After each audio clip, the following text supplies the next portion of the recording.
How fast can a child learn a musical instrument compared to an adult? How fast can they learn a second or third language? They learn fast, right? Because why? How many people you hear a song and it'll take you back to when you were a child? Raise your hand. How many people it's not a song, but maybe it's a fragrance or a food that will take you back decades?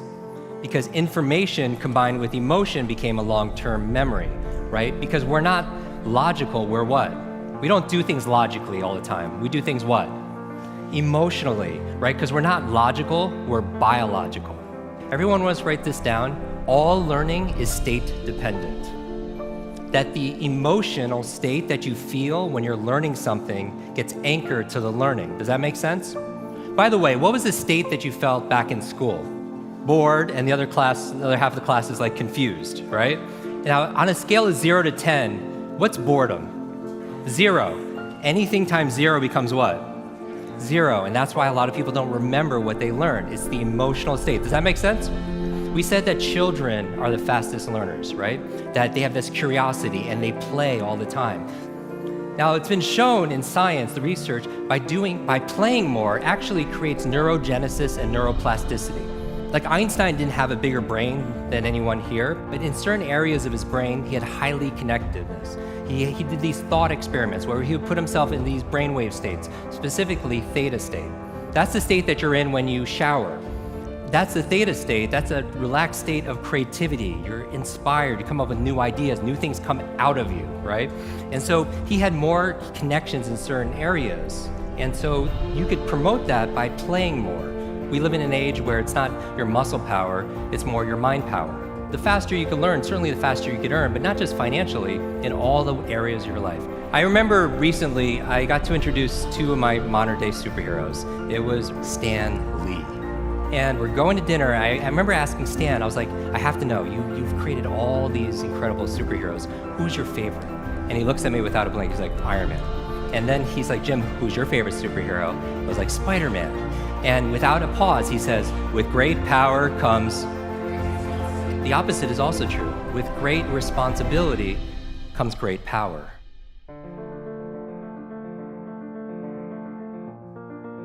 When you take responsibility for something, you have great power to what? To change things, to transform things, to make things better. You want to build a physical muscle, you give it what? Nutrition. Same thing with your mental muscles. Information combined with emotion becomes a long-term memory, right? The state that you learn something in, the mood and the feelings that you learn something in gets attached to what you want to learn.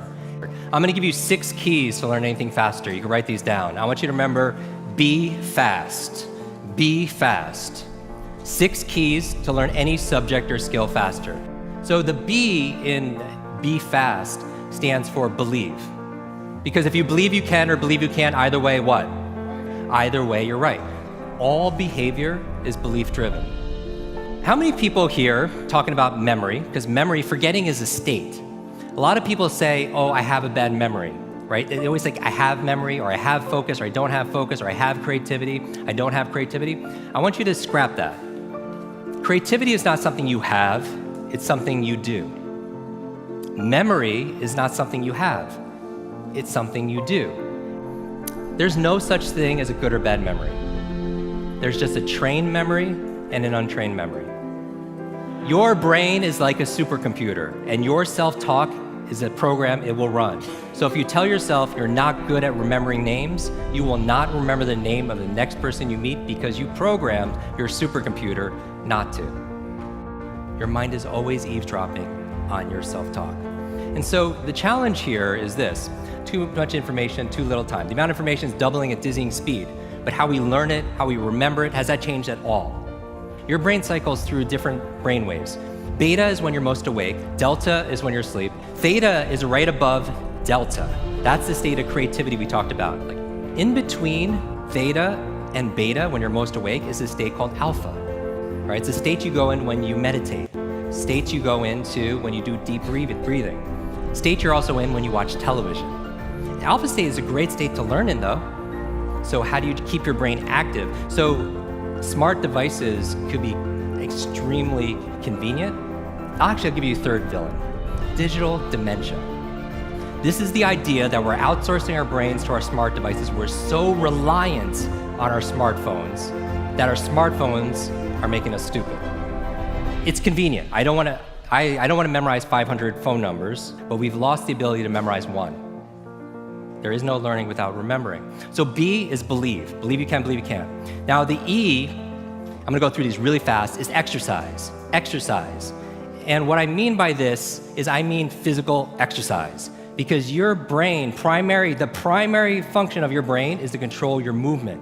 As your body moves, your brain grooves. If you want to learn any subject or skill faster, the F is to forget.